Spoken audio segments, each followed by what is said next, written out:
వాక్యము మత్తాయ 14:26 నుంచి.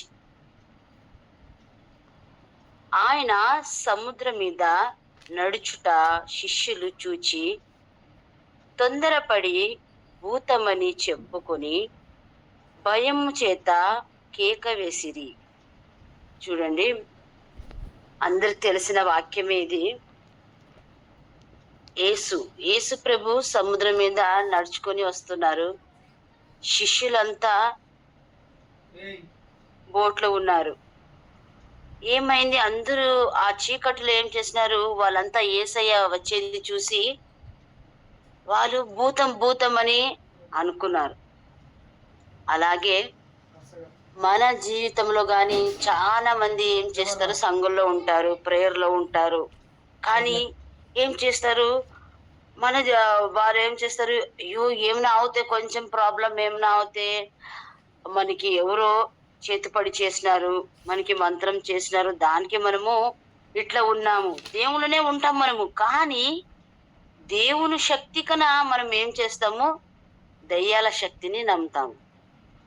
చాలా మంది విశ్వాసులు పోయి పెండ్లిలో దాంట్లో కానీ మనం చూస్తాము, సమయం చూస్తారు.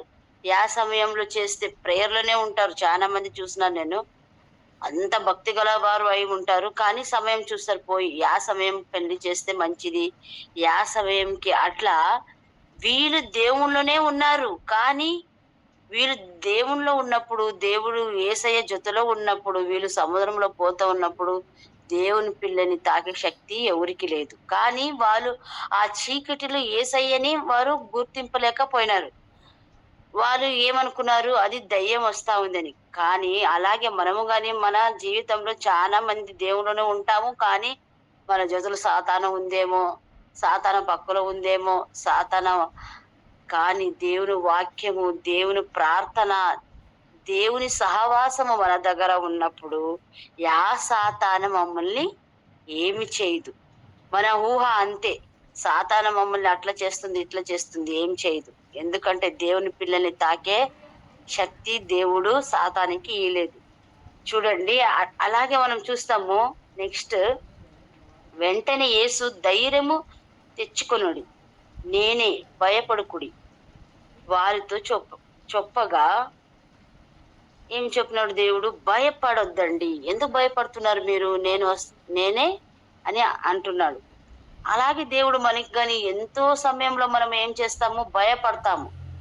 అయ్యో ఈ లోకంలో ఉండే అపవాది మమ్మల్ని ఏం చేస్తుందో, మేము ఏమైపోతాము, మా కుటుంబం ఏమైపోతుందో, మా సంఘం ఏమైపోతుందో, మా పిల్లలు ఏమైపోతారో, ఒక భయము. ఆ భయం తెచ్చేదే సాతాన. కానీ దేవుడు యేసయ్య వాళ్ళతో అంటున్నాడు, భయపడుకుడి, మీరు భయపడుకుడి అన్నప్పుడు చెప్తేనే అక్కడ ఎవరికి చాలా ధైర్యం వచ్చేసింది? పేతురుకి చాలా ధైర్యం వచ్చేసింది. పేతురు, ప్రభువా నీవే అయితే. అక్కడ చూడండి, పేతురు అందరు శిష్యులు యేసయ్య జొత్తలేనే ఉన్నారు, కానీ పేతురు యేసయ్య నీవే కదా, నేను వస్తున్నాను, నేను రావగలనా అని అనలేదు. ఏమంటాడు అక్కడ? యేసయ్య ప్రభువా నీవే అయితే. అక్కడ కానీ డౌట్. చూడండి, డౌట్. దేవుని యేసయ్య జొతలనే తిరుగుతున్నారు, యేసయ్య చేసే అద్భుతం చూస్తున్నారు, అంత చూస్తున్నారు, కానీ విశ్వాసంలోనే ఉన్నారు. కానీ అప్పుడు ఆ సముద్రం అనేది సామాన్య విషయం కాదు. మనం మొన్న మా బళ్ళారి కానీ చాలా వర్షం వచ్చింది. అట్లా వర్షం వచ్చింది. ఆ వర్షంలో ఎవరు బయట పోలేకపోయినారు. అంత భయంకరంగా వచ్చింది, పిడుగులు అన్ని వచ్చింది. కానీ ఆ భయంతో అందరూ బయట పోవటం లేదు. కానీ సముద్రం అంటే చూసేకే భయం వేస్తుంది. అలాంటి సముద్రం మీద యేసయ్య నడుచుకొని వస్తున్నారు. కానీ పేతురు అంటున్నాడు, ప్రభువా నీవే అయితే. మనం ఎన్ని తూరి దేవునికి అట్లే అంటాం మనము. యేసయ్య నీవే నా జతలో ఉండవైతే ఈ పని చెయ్యి, నువ్వు నా జతలో ఉండవంటే ఈ పని చెయ్యి, నువ్వు నా జతలో ఉండవైతే నాకు ఈ అద్భుతం చెయ్యి. ఉండవైతే అనేది క్వశ్చన్ మార్క్. అది నీవే ఉన్నావు కదా, నీవు నిలిచినావు కదా, నేను వస్తున్నాను అని పేతురు అనలేదు. నీవే అయితే అన్నాడు. డౌట్‌లో అన్నాడు. నీళ్ళ మీద నడిచి నీ యొద్దకు వచ్చుటకు నాకు సెలవియ్యుము ఆయనతో అనెను. చూడండి. నీవైతే యేసయ్యా నీవు ఎట్లా నడుస్తున్నావు? నేను గాని నడవగలనా? నేను నడిసి నీ దగ్గర రావగలనా అని డౌట్‌తో చెప్పినప్పుడు, ఆయన రమ్మనగా పేతురు దో దోణి దిగి యేసునొద్దకు వెళ్ళుటకు నీళ్ళ మీద నడిచెను. ఆయన ఏం చేస్తున్నాడు? మనం గాని దేవుడు మమ్మల్ని ఎన్నుకున్నాడు. అందరిని ఎన్నుకున్నాడు. కానీ యేసయ్య చెప్తాడు, నన్ను వెంబడించు. రా.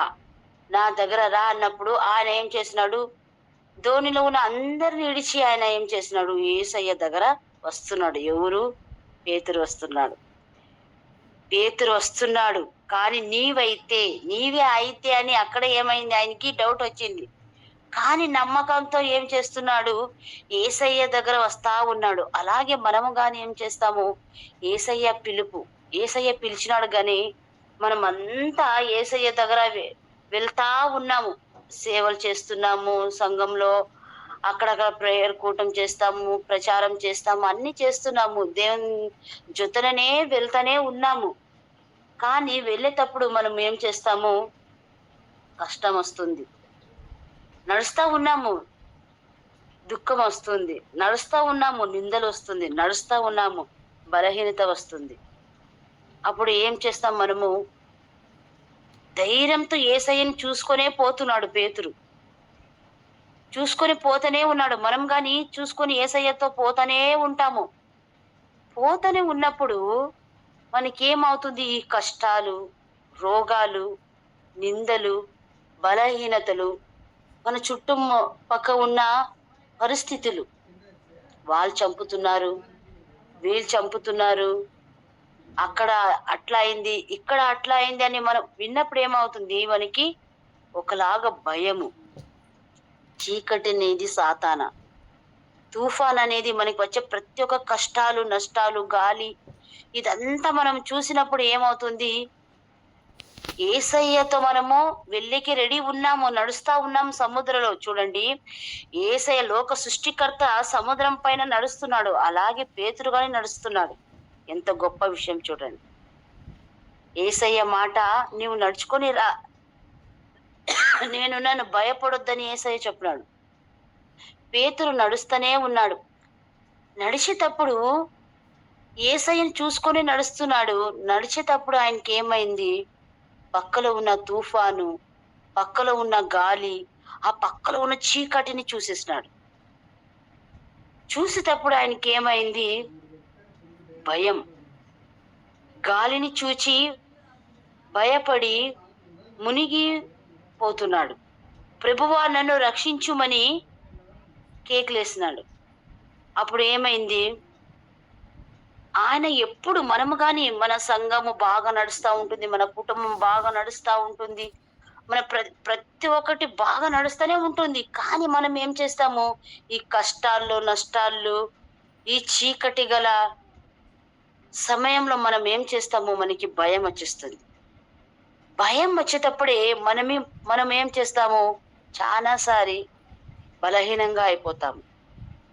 చాలాసారి విశ్వాసం కోల్పోతాము. విశ్వాసం కోల్పోలేకపోతే గాని ఏమవుతుంది? ఇలాగే నీవే అయితే డౌట్ ఉంటుంది. విశ్వాసం ఉంటుంది, విశ్వాసంలో గాని మనకి డౌట్ ఉంటుంది. కానీ యేసయ్య చూస్తున్నాడు. ఈ లోకంలో ఉండే వాళ్ళు ముఖం చూస్తే యేసయ్య ఏం చూస్తున్నారు? హృదయాన్ని. యేసయ్యకు తెలుసు ఆయన వస్తున్నాడు, ఆయన మళ్ళీ డౌట్ పడతాడు, మళ్ళీ మునిగిపోతాడు. కానీ చూడండి, వెంటనే యేసు చెయ్యి చాపి అతని పట్టుకొని, అల్ప విశ్వాసి, ఎందుకు సందేహపడితివి? చాలా ఇంపార్టెంట్ ఇది. అల్ప విశ్వాసి మనలో గాని అలాగే ఎన్నో తూర్లు చాలా విశ్వాసంగానే సాగుతా ఉంటాము, చాలా విశ్వాసంతో సంఘంలో ఉంటాము, చాలా విశ్వాసంతో కుటుంబంలో ఉంటారు. కానీ ఒక్కొక్క తూరి ఆరోగ్య దెబ్బతింటే, ఆర్థిక పరిస్థితి దెబ్బతింటే, అవమానం దెబ్బతింటే, బలహీనతలు దెబ్బతింటే మనకేమవుతుంది? అల్ప విశ్వాసం వచ్చేస్తుంది. అల్ప విశ్వాసం వచ్చినప్పుడు మనము చూడాల్సింది, ఈయన వస్తనే ఉన్నాడు పేతురు.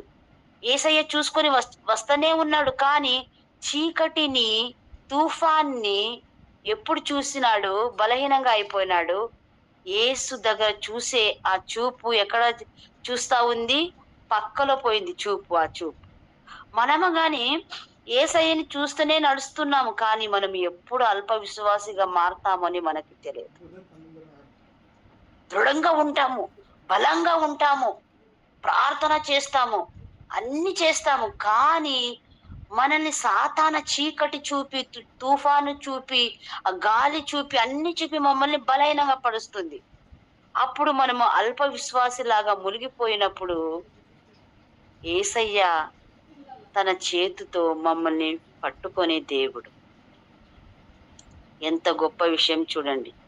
యేసయ్య మమ్మల్ని చెయ్యి విడువడు. ఎందుకంటే దేవుని వాక్యం చెప్తుంది, ద్వితీయోపదేశ కాండము 4:31. ఎవరినో ఒకరు చదవండి.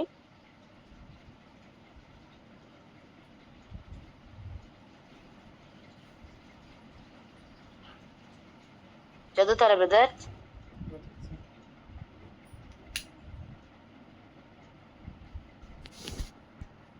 అక్క చెప్పండి. ద్వితీయోపదేశ కాండము 4:31.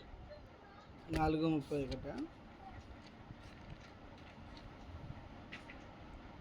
నీ దేవుడైన యెహోవా కనికరం గల దేవుడు కనుక నిన్ను చెయ్యి విడువడు, నిన్ను నాశనము చేయడు, తాను నీ పితరులతో ప్రమాణం చేసిన నిబంధనను మర్చిపోడు. Praise lord. చూడండి, మన దేవుడు ఎలాంటి దేవుడు అంటే, నీ దేవుడైన యెహోవా కనికరం గల దేవుడు. చూడండి, ఎంతమంది ఏం చేస్తారు? మనం నమ్ముకుంటాము. ఎవరు నమ్ముకుంటాము? యేసయ్య కన్నా చాలా మంది వాళ్ళ స్నేహితుల్ని నమ్ముకుంటారు, బంధువుల్ని నమ్ముకుంటారు, ప్రేమికుల్ని నమ్ముకుంటారు, భర్తని నమ్ముకుంటారు, భార్యని నమ్ముకుంటారు, పిల్లల్ని నమ్ముకుంటారు. కానీ అందరూ చెయ్యి విడిచేవాళ్ళే. అందరూ మన చెయ్యి విడుస్తారు. నా జతలో నా ఫ్రెండ్, నేను చిన్న వయసే, ఆ పాపది 21 వయసు, నా జతలోనే పని చేస్తా ఉంది. కానీ ఒక పిల్లోని ఇష్టపడి బల్లారిని వదిలి, తన తల్లిని గాని వదిలి, తల్లి పరిస్థితి బాగలేదు, అనారోగ్యం, వదిలేసి ఉబ్లికి పోయేసింది ట్రాన్స్ఫర్ చేసుకొని ప్రేమికుడి కోసం. ఎంత ప్రేమిస్తుంది అంటే అట్లా ప్రేమిస్తుంది. వాడి కోసం ఏం చేసే కానీ రెడీ ఉన్నింది. 1 month అయింది. నేను చెప్పినాను, వద్దు, ఇలా చెయ్యొద్దు, దేవుడి చిత్తము నీకేముంది, అదే దేవుడు మంచిగా నీకు ఇందు పాపనే. కానీ యేసయ్యని నమ్ముతుంది. అది చెప్తాం కానీ వినలేదు. ఎంత చెప్తే కానీ వినలేదు. 1 నెల అయింది, ఆ పిల్లోడు వదిలేసినాడు. వద్దు, నీవు నాకు వద్దు, నువ్వు వేరే ఎక్కడైనా పెళ్లి చేసుకొని. ఆ పాప ఎట్లా ఏడుస్తా ఉందంటే అట్లా ఏడుస్తా ఉంది. ఆమె ఎవరికి చెప్పలేక, ఆ చిన్న పాప ఉంటే గాని నేనంటే దానికి అంత ఇష్టము. ఒక రోజు ఏడ్చుకొనే సీదా చర్చికి పోయేసిందంట. తనకే తెలియదంట నేను చర్చికి వెళ్తా ఉన్నాను. చూడండి, వాడు చెయ్యి వదిలేసినాడు. 3 సంవత్సరం ప్రేమ. స్నేహితులు నమ్ముతాం మనము. ఈ స్నేహితులు మమ్మల్ని చెయ్యడు అట్లా క్లోజ్గా ఉంటారు, చాలా మొబైల్లో మాట్లాడుతుంటారు, చాలా స్నేహం ఉంటుంది, ప్రేమ ఉంటుంది, అన్నీ ఉంటుంది. ఆ స్నేహితులు కొంచెం దూరం అవుతే వాళ్ళు మాకి పరిచయమే లేనట్లు నటిస్తారు, మర్చిపోతారు, చెయ్యి విడిసేస్తారు మమ్మల్ని. వాళ్ళే నమ్ముకొని ఎన్నో తూరి టైం దేవుని వాక్యానికి, దేవుని ప్రేమకి, దేవుని ప్రార్థనకి మనము ఈ లేక స్నేహితులకి ఇచ్చింటాము. కానీ ఆ స్నేహితులే మమ్మల్ని విడిచిపోతారు. చూడండి, భర్తకి ఇచ్చింటాము ఆ సమయం, ప్రార్థన సమయం భర్తతో మాట్లాడకి ఇచ్చింటాము, చెయ్యి విడిచిపోతారు. భార్యకి ఇచ్చింటాము, భార్య చెయ్యి విడిచిపోతుంది. పిల్లలకి ఇచ్చింటాము, పిల్లల కోసం సర్వస్వం ఇస్తాం మనము. కొన్ని తూర్లు ప్రేయర్ చేసే కానీ మనము పిల్లల కోసము తవకపడి పిల్లల కోసము మనం సమయము ఇస్తాము. కానీ ఆ పిల్లలే మమ్మల్ని వయసైనాక వృద్ధాశ్రమంలో ఏస్తారు. వాళ్ళు గాని మమ్మల్ని చెయ్యేడుస్తారు. చూడండి, అందరూ చెయ్యేసేవాళ్ళే. అందరూ చెయ్యేసేవాళ్ళు. కానీ దేవుడంటాడు, నీ దేవుడైన యెహోవా కనికరము గల దేవుడు. చూడండి ప్రియులారా, ఎవరు కనికరం గల నటిస్తారు ఈ లోకంలో. అందరూ నటన చేస్తే దేవుడు ఒక్కటే కనికరము గల దేవుడు. మన దేవుడు గనుక నిన్ను చెయ్యి విడువడు. Praise the lord. చూడండి, ఆయన ఎప్పుడు మమ్మల్ని చెయ్యి విడువడు. నిన్ను నాశనముకు చెయ్యడు. నిన్ని నాశనము చెయ్యడు. చూడండి, అక్కడ పేతురు పడిపోతున్నాడు సముద్రంలో, కానీ యేసయ్య నాశనము చేయలేదు. అక్కడ యేసయ్య చెయ్యి విడిచి ఉంటే పేతురు సముద్రంలో మునిగేవాడు. షద్రక్ మేషక్ అబేద్గో వాళ్ళని చెయ్యి విడిచి ఉంటే అక్కడ వాళ్ళు కాలిపోయేవాళ్ళు. దానియేలుని చెయ్యి విడిచి ఉంటే అక్కడ సింహములు తినేవాళ్ళు. మోషతో వచ్చిన ఈజిప్ట్ నుంచి వచ్చిన ఇజ్రాయెల్ని చెయ్యి విడిచి ఉంటే అక్కడనే వాళ్ళంతా చనిపోయేవాళ్ళు. కానీ దేవుడు చెయ్యి విడిచే దేవుడు కాదు మన దేవుడు. ఆయన చెయ్యి విడిచే దేవుడే కాదు, అంత ప్రేమ గల దేవుడు మన దేవుడు. ఎందుకంటే నీ పితరులతో చేసిన నిబంధనము, ప్రమాణము నేను మరువను, మర్చిపోను అంటున్నాడు. చూడు ప్రియులారా, అందరు మర్చిపోతారు మమ్మల్ని. మనం ఎంతో ప్రేమిస్తాం, అందరూ మర్చిపోతారు. కానీ దేవుడు అంటాడు, నిన్ను మరువను, నిన్ను మరిచే ప్రసక్తినే లేదంటున్నాడు. ఎంత ప్రేమిస్తున్నాడు మన దేవుడు, ఎంత ప్రేమిస్తున్నాడు. ఎవరు మమ్మల్ని ఇడిస్తే గానీ ఆయన ఇడిచే దేవుడు కాదు. దేవుడి సేవ చేస్తున్నాము, మనం సందేహపడకూడదు. దేవుడు పని చేస్తున్నాం, మనం సందేహపడకూడదు. దేవునితో విశ్వాసంతో మనము వెళ్తున్నాం, మనము సందేహపడకూడదు. కానీ పడినప్పుడు దేవుడు మన చెయ్యి ఇడిచే దేవుడు కాదు. ఎందుకంటే అంత ప్రేమించే దేవుడు మన దేవుడు. లోక ప్రేమ మన చెయ్యి ఇడిచిపోతుంది, కానీ యేసయ్య ప్రేమ నిత్య జీవం ఇస్తుంది. లోక ప్రేమ మమ్మల్ని చేయిసిపోతుంది, కానీ యేసయ్య ప్రేమ మమ్మల్ని స్వర్గానికి తీసుకుని పోతుంది. నేనే మార్గము, నేనే జీవము, నేనే సత్యము. ఆయన పలికిన ఒక్కొక్క మాట గాని వ్యర్థం కాదు. మొన్న మనం చూసినాము, సముద్రంలో ఒక తల్లి తన బిడ్డని ఎలాగ పట్టుకొని దడకి చేర్చిందని. ఎంత ప్రేమ చూడండి, ఎంత ప్రేమ. పట్టుకొని దడకి చేర్చే వరకు ఆ పిల్లోడు బతికున్నాడు. ఆ తల్లి చెయ్యి వదలటం లేదు, చనిపోయింది కానీ వదలలేదు. అలాంటి ప్రేమ మన యేసయ్య ప్రేమ. అలాంటి ప్రేమ మనం కష్టం నష్టం వచ్చినప్పుడు అల్ప విశ్వాసిలాగా ఉండలేక, యేసయ్య నా విశ్వాసము పెంచుము, నా విశ్వాసంలో దృఢము పెట్టము, నా విశ్వాసం ఎప్పుడు కూలిపోకూడదు. యేసయ్య నీ నుంచి నేను దూరం పోకూడదు. ఎందుకంటే ఒక తండ్రి చీకటిలో తన కొడుకు చెయ్యి పట్టుకొని పోతా ఉంటే వాడికి ధైర్యం ఉంటుంది. కానీ అదే చెయ్యి తండ్రి విడిసేస్తే ఆ పిల్లోడు భయం పడి కల్లోలమై ఏడ్చే అవకాశం ఉంది. అలాగే మన దేవుడు ఒక తండ్రి గాని, ఒక తల్లి గాని, ఒక సహోదరులు గాని ఎవరు చెయ్యి ఇడిస్తే గాని మన చెయ్యి ఇడిచే దేవుడు మన దేవుడు కాదు. వారు ధోని ఎక్కినప్పుడు గాలి అణిగెను, అంతటా ధోని యొక్క వారు వచ్చినవు. నిజముగా దేవుని కుమారుడిని చెప్పి ఆయనను పొగడెను. చూడండి, అందరూ ఏం చేస్తారు? పొగుడుతారు. దేవుడు కుమారుడు సముద్రంలో చూడండి, ఆయన కింద పడినాడు, కానీ యేసయ్య చెయ్యి పట్టుకొని లేపినాడు, కానీ చెయ్యి వదలలేదు. వదిలి నడిచింటాడా? ధోని వరకు లేదు. ఆయన భయపడినాడు కాబట్టి యేసయ్య విడువడు. చెయ్యి పట్టుకొని ధోని వరకు నడిచి అక్కడ కూర్చోపెట్టి, అదే మన జీవితంలో గాని మన యేసయ్య మన చెయ్యి ఎప్పుడు విడువడు. ఆయన ఎప్పుడు మన చెయ్యి పట్టి మనల్ని నిత్య జీవంకి తీసుకుని పోయే దేవుడు మన యేసయ్య. మమ్మల్ని స్వర్గానికి తీసుకుని పోయే దేవుడు, మనకి మార్గము యేసయ్య. దానికోసం మనకి ఎంత కష్టం వచ్చినప్పుడు గాని, మనకి ఎంత దుఃఖం వచ్చినా గాని, మేము ఎప్పుడు అల్ప విశ్వాసిలాగా ఉండలేక, దృఢ విశ్వాసము, దృఢ నమ్మకము, ఈ లోకంలో ఉన్న గాలి, చీకటి తుఫాను మమ్మల్ని ఏం చేయలేదు అని మనం యేసయ్యనే చూసుకొని నడుస్తాం. ఎందుకంటే మనము చీకటిని, తుఫాన్ని చూసినప్పుడు మనకి భయం అవుతుంది. మనము పడిపోతాము. కానీ యేసయ్య మమ్మల్ని పడిపోయేకి ఇయ్యడు. ఆయన వాగ్దానం చేసిన దేవుడు, మన పితరులతో ఉండే దేవుడు, మన దేవుడు ఇప్పుడు గాని మనతో ఉంటానని వాగ్దానం చేసి మన దేవుడు గొప్పవాడు. దానికోసం మనమంత ధైర్యంతో యేసయ్య మన చెయ్యి ఎప్పుడు పట్టుకొనే ఉన్నాడు. మన యేసయ్య ఎప్పుడు చెయ్యి విడువడని ఆ నమ్మకంతో యేసయ్యతో నడుస్తాం ప్రియులారా. ఈ వాక్యం దేవుడు దీవించును గాక. ఆమేన్. ప్రైజ్ ద లార్డ్ అక్క. నిజంగా వాక్యం పంచుకున్నటువంటి